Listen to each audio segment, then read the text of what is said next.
নমস্কাৰ আপোনালোকে চাই আছে cricket Guru Assam YouTube channel Assam premier লিগৰ প্ৰথমটো সিজনৰ প্ৰথমটো ফাইনেলিষ্ট টিম আমি পাই গলো প্ৰথমখন সেমি ফাইনেল অনুষ্ঠিত হৈ গল ডিব্ৰুগড় ৱাৰিয়াৰ্ছ আৰু বৰপেটা ব্ৰেভছৰ মাজত যত নেকি বৰপেটা ব্ৰেভছে জয়লাভ কৰিছে আৰু প্ৰথমটো টিম হ'বলৈ সক্ষম হৈছে অসম প্ৰিমিয়াৰ লিগৰ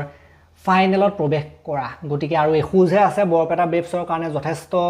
শুভকামনা থাকিল আমাৰ ফালৰ পৰা আৰু বহুত বেছিয়ে তেওঁলোকৰ চান্স আছে কিন্তু ফাইনেল জিকাৰ প্ৰথম চেম্পিয়ন হোৱাৰো কিন্তু চান্স এটা আছে বৰ্তমান সময়ত যি ধৰণে তেওঁলোকে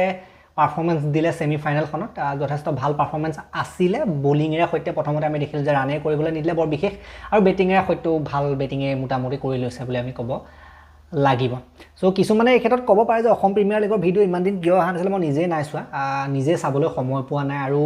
খেলবিলাকো বৰ তেনেকুৱা ৰোমাঞ্চকৰ ধৰণৰ হোৱা নাই মই চাইছিলোঁ গতিকে ইমান ৰস পোৱা নাই মানে কথা তেনেকুৱা হয় আমি যেহেতুকে ইণ্টাৰনেশ্যনেল ক্ৰিকেট চাই থকা মানুহ IPL চাই থকা মানুহ সকলোৱে আমাৰো দৰ্শকসকলে কমেণ্টত কৈছে যে বৰ ভাল লগা নাই কিনো চাম আৰু তেনেকুৱা কমেণ্ট দেখিবলৈ পাইছোঁ ষ্টেডিয়ামতো আমি দেখিবলৈ পাইছোঁ যথেষ্ট সেৰেঙা উপস্থিতি এইবিলাক কাৰণতে গতিকে লেভেল আপ কৰিব লাগিব খেলৰ লেভেল আপ কৰিব লাগিব আমাৰ অসমৰ প্লেয়াৰসকলে ৰান বেছিকৈ মাৰিব পাৰিব লাগিব ন IPLৰ নিচিনা খেল কৰিব পাৰিব লাগিব ৰোমাঞ্চ থাকিব লাগিব তেতিয়া মানুহে অলপ চাব কিন্তু যি কি নহওক বাকীবিলাক খেল নাচালেও মই প্ৰথমখন চাইছিলোঁ প্ৰথম দুখনমান চোৱাৰ পাছত বহুত দিন চাবলৈ এৰি দিছিলোঁ আকৌ আজি ছেমি ফাইনেলখন চালোগৈ লাষ্টত গৈ ছেমি ফাইনেলখন চাইছোঁ কাৰণে ইয়াৰ ওপৰত ভিডিঅ' দিছোঁ গতিকে দেখিবলৈ পালে আজি যে ডিব্ৰুগড় ৱাৰিয়াৰ্ছ প্ৰথমতে কিন্তু তেওঁলোকে যথেষ্ট ভাল ষ্টাৰ্ট দিছিলে যদি টুৰ্ণামেণ্টটো চাই প্ৰথমতে কিন্তু যথেষ্টখিনি জিকিছিলে আৰু শেষৰ ফালে এই ইম্পৰ্টেণ্ট টাইমত আহি হাৰি গ'লহি এখন খেল প্ৰথমতে যথেষ্ট ইমপ্ৰেছ কৰিছিলে দৰ্শকসকলক যে ফেনসকলক যে যথেষ্ট ভাল খেলিছে কিন্তু আসল খেলটো দেখুৱাব নোৱাৰিলে মেইন খেলখনতে দেখুৱাব নোৱাৰিলে আজি গতিকে আজি যদি স্ক'ৰ কাৰ্ড চাই 134 ৰানে কৰিছিলে প্ৰথম বেটিং কৰি ডিব্ৰুগড় ৱাৰিয়াৰ্ছ টিমটোৱে য'ত নেকি 26 কৰিছিলে নাছিৰুল্লাহ বিকাশ দাস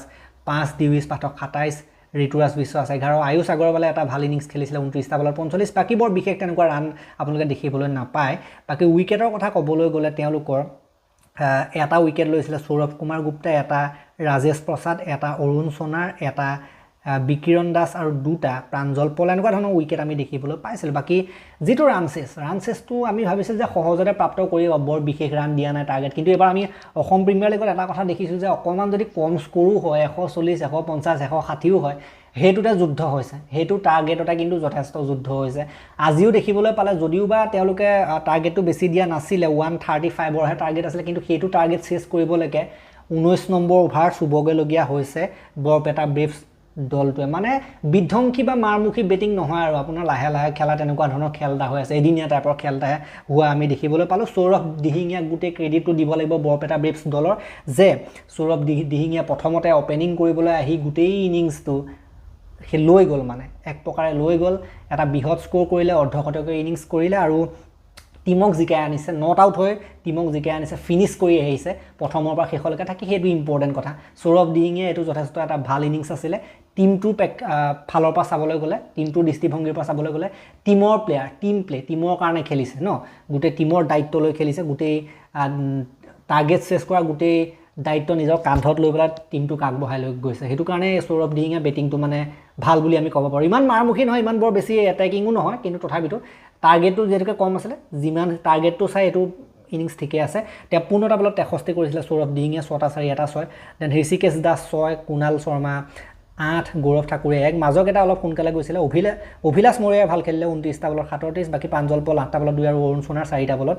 11 অৰুণ সোণাৰহে বেটিংটো ভাল লাগে লাষ্টলৈ আহি পুৰা এটেক অলপ কৰে বাকি উইকেটনো কি ল'ব আপুনি বলাৰকনো দোষাৰোপ কৰিব কেনেকৈ যেতিয়া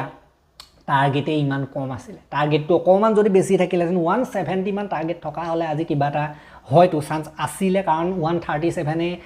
কৰিলে তেওঁলোকে 19.1 অভাৰত টাৰ্গেটটো চেছ কৰিলে 135ৰ গতিকে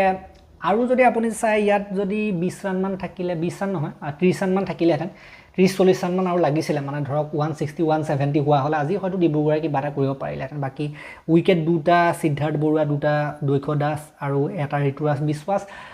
মাজতে সেই অকণমান ফচা নিচিনা হৈছিলে খেলখনৰ ৰান নহা হৈ পৰিছিলে একেবাৰে মাজৰ মিডল অভাৰবিলাকত কিন্তু সেইটো এটা সেট বেটাৰ যেহেতুকে আছিলে প্ৰথমৰ পৰা শেষলৈকে থকা সেই সেট বেটাৰটোৱে আজি খেলখনৰ আৰ পাৰ আছিলে দিহিঙীয়া সৌৰভ দিহিঙীয়া খেলখন জয় পৰাজয়ৰ মাজত আৰ পাৰ আজি আছিলে সো হৈ গ'ল বৰপেটা ব্ৰেভছ বৰ্তমান ফাইনেলত প্ৰৱেশ কৰি গৈছে নেক্সট চাওঁ আমি তেওঁলোকৰ ফাইনেলখন কাৰ লগত অনুষ্ঠিত হয় 23 তাৰিখে ফাইনেলখন অনুষ্ঠিত হ'ব হয়তো আৰু ফাইনেলখন হয়তো তেওঁলোকৰ বৰাক লেজেণ্ডছৰ এগেইনষ্টত হ'ব পাৰে নতুবা গুৱাহাটী ৰয়েলছৰ এগেইনষ্টত হ'ব পাৰে আৰু মই ভিডিঅ'টো বনাই থকা কিছু সময়ৰ পাছতে 7 বজাত বৰাক লেজেণ্ডছ আৰু গুৱাহাটী ৰয়েলছৰ মাজত খেল আছে মোৰ এনেকুৱা লাগিছে যে গুৱাহাটীহে যাব নেকি ফাইনেল চাওঁ কি হয় বৰপেটা আৰু গুৱাহাটীৰে হয়তো ফাইনেল হ'ব পাৰে গুৱাহাটী টিমটো মানে হুংকাৰ দে বুলি কয় ন তেওঁলোকৰ ফালৰ পৰা গুৱাহাটী ৰয়েলছৰ টিমটো আৰু গুৱাহাটীতে খেল হৈছে গুৱাহাটীৰ নামটো ৰাখিব লাগিব ন তেনেকুৱা এটা কথা আছে গুৱাহাটীয়ে পাব নিচিনা লাগিছে শেষৰ ফালে কেইখনমান মেচত তেওঁলোকে যথেষ্ট ভাল পাৰফৰ্মেঞ্চ দিছে বৰাক লেজেণ্ডছেও কিন্তু ভাল কৰিছে প্ৰথমতে যথেষ্টখিনি হাৰিছিলে যদিও মানে তেওঁলোকে মেকআপ কৰি ল'লে পাছলৈ যি কি নহওক আমাৰ দৃষ্টি থাকিব যেনেকৈ ছেমি ফাইনেল কেইখনৰ ওপৰত আমাৰ দৃষ্টি আছে ফাইনেলখনৰ ওপৰত আমাৰ দৃষ্টি থাকিব যদিও আমি গোটেই টুৰ্ণামেণ্টটো কভাৰ কৰিব নোৱাৰিলোঁ আলোচনা কৰিব নোৱাৰিলোঁ তথাপিতো ফাইনেলখন ছেমি আৰু নেক্সট ছেমি ফাইনেলখনৰ ওপৰত আপোনালোকে আমাৰ ভিডিঅ' পাব তেতিয়ালৈকে এই ভিডিঅ'টো মই ইমানটা সমাপ্ত কৰিলোঁ ভাল লাগিলে যদি লাইক কৰিব শ্বেয়াৰ কৰিব চেনেলটোলৈ নতুনকৈ আহিছে যদি ছাবস্ক্ৰাইব কৰি ঘণ্টাত দবাই থৈ যাবলৈ নাপাৰিব তেতিয়ালৈকে আৰু এটা নতুন ভিডিঅ' লৈ অনা প্ৰতিশ্ৰুতি মই বিদায় মাগিছোঁ ধন্যবাদ লগতে হাইপ দি থৈ যাবলৈ নাপাৰিব ধন্যবাদ